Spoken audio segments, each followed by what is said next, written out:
శ్రీ రామకృష్ణ ప్రభ ఛానల్ను చూడండి, మాసపత్రికను చదవండి. శ్రీరామకృష్ణాయ నమః. శ్రీ గురుభ్యో నమః. శ్రీరామకృష్ణ ప్రభ యూట్యూబ్ వీక్షకులందరికీ మనస్ఫూర్తిగా నా హార్దిక శుభాభినందనలు. ఈరోజు ఒక కొత్త విషయాన్ని మనందరం తెలుసుకుందాం. కొత్త విషయమే కాదు, అందరికీ తెలిసిన విషయమే. కానీ ఎంతమందికి అది ఎన్ని విధాల అర్థమవుతుంది, అందుబాటులో ఉంది అనేది ఈరోజు ముఖ్యాంశం. ప్రపంచంలో రెండు వస్తువులు చాలా ప్రమాదకరమైనవి. రెండు వస్తువులనండి, రెండు భావనలనండి, రెండు ఊహలనండి. ఈ రెండు మనిషిని అధపాతాళానికైనా తొక్కేస్తున్నాయి, లేదా ఉన్నత శిఖరాల వైపైనా నడిపిస్తున్నాయి. ఆ రెండు ఏంటి అంటే నేను, నాది. ఈ రెండే మాటలు. నేను అన్నప్పుడు నా వైపు చూసుకుంటాను, నా శరీరం వైపు చూసుకుంటాను. నాది అన్నప్పుడు చుట్టూ చూస్తాను. ఆ నాదితో మమైకమైపోతున్నాం. ఎంత మమైకమైపోతున్నాం అంటే కొన్ని బంధాలతో మమైకమైపోతున్నాం, వస్తువులతో మమైకమైపోతున్నాం. ఈ అవ్వడం వల్ల ఆ మాయ, నాది అనే మాయ మనల్ని ఎలా కప్పేసిందంటే, నిజంగా మన లోపల ఉన్న అంతర్ముఖంగా మనని నడిపిస్తున్న గొప్ప చైతన్యంని మనం గుర్తించలేకపోతున్నాం. ఈ గుర్తించలేకపోవడం వల్ల చాలా సమస్యలలోకి మనం వెళ్ళిపోవాల్సి వస్తుంది. అందులో మొదటి ప్రశ్నగా ఒకరు అడిగారు, కలియుగంలో ఎందుకు ధర్మము ఒక పాలు మాత్రమే ఉంటుంది, 3 పాళ్ళు అధర్మం ఉంటుంది అంటే, దానికి ఒకే ఒక లాజికల్ ఆన్సర్ ఏంటంటే, కలియుగం తర్వాత వచ్చేది సత్యయుగం. సత్యయుగంలో ధర్మం 4 పాదాల ఉంటుంది. 4 పాదాల ధర్మం ఉండే సత్యయుగంలో ఒక పాదం ఈ కలియుగంలో ఎవరైతే ధర్మాన్ని పాటిస్తున్నారో వారి తిరిగి పునరపి జననం పునరపి మరణం, మళ్ళా జన్మించడం జరుగుతుంది. ఆ జన్మించిన ఈ ఒక పాళ్ళు ధర్మాన్ని పాటించిన ప్రతి ఒక్కరు కూడా సత్యయుగంలో ఉన్న 4 పాదాల ధర్మంలో వారి యొక్క ఔన్నత్యాన్ని వారు గుర్తిస్తూ తిరిగి జన్మించడం జరుగుతుంది. జన్మించడం జరగాలి అంటే 3 పాళ్ళ అధర్మం ఉండాలి.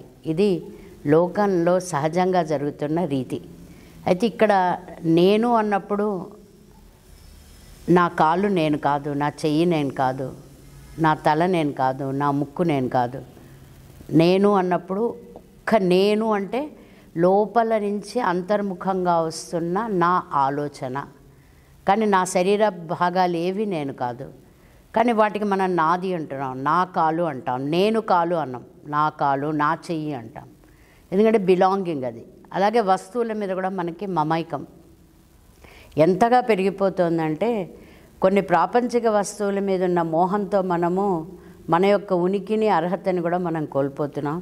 దానికి ఒక గొప్ప దృష్టాంతం ఈరోజు మన కథలో ఒక ఆయన చాలా ఎంత గొప్పగా తన ఇంటిని ఆయన ఊహించుకుంటారంటే, it's like a dream house. ఆ ఇంటిని కట్టడానికి అహర్నిశలు ఆయన కష్టపడతారు, డబ్బు సమకూర్చుకుంటారు. వాస్తు ప్రకారం ఏ ఒక్క లోపం లేకుండా వాస్తు ప్రకారం ఇల్లు ప్లాన్ చేస్తారు.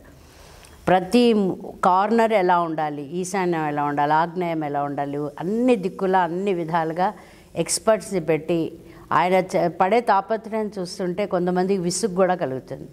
అలా కష్టపడి ఒక తపస్సులా ఇల్లు కట్టుకుంటారు.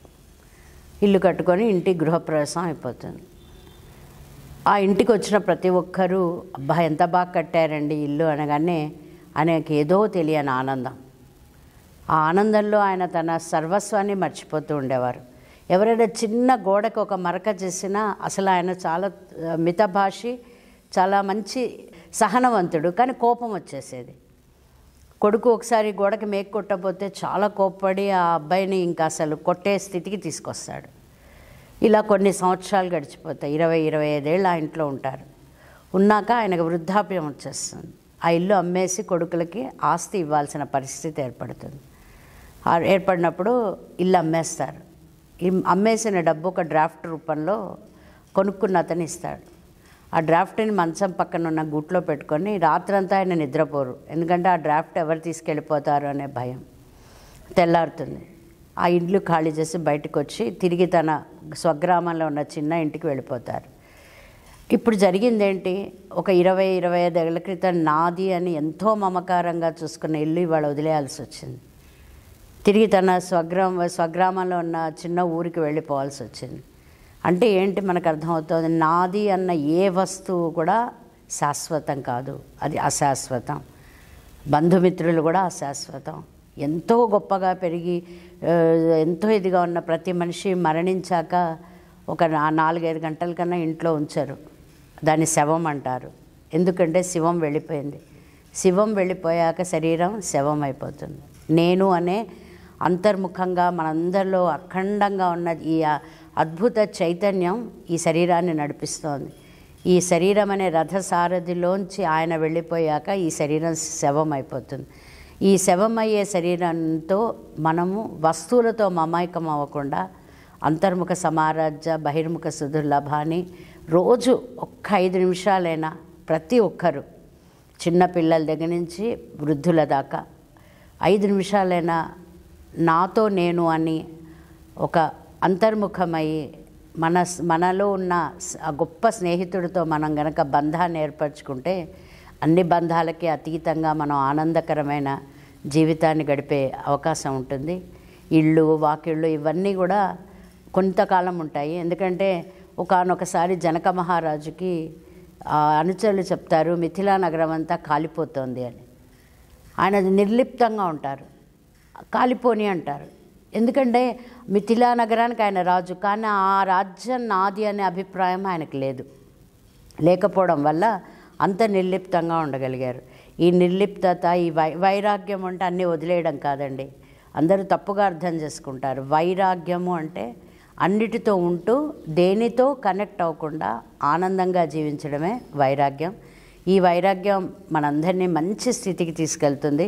ఎందుకంటే రాబోయే సత్యయుగంలో ధర్మం 4 పాదాలా ఉండాలంటే మనందరం ఇప్పుడు ధర్మాన్ని పాటిస్తూ ఉంటే ఒక నీచ యోనుల్లోకి వెళ్లకుండా మంచి ఉత్తర జన్మ చాలా అద్భుతంగా తిరిగి ఇంకా మంచి కార్యక్రమాలు చేసేలాగా మనం తిరిగి జన్మించాలని, ఈ సంకల్పం అందరూ చేసుకోవాలని మనస్ఫూర్తిగా కోరుతూ శ్రీమాత్రే నమః.